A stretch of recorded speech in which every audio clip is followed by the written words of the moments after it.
रयते मधुनी नव्या युगाचा माणूस आता घडतो आहे. वटवृक्षाच्या विशालतेचा मोहन भाला पडतो आहे.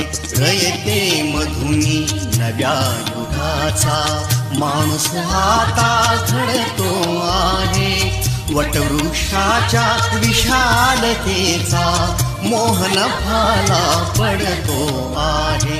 रयते मधुनी नव्या युगाचा.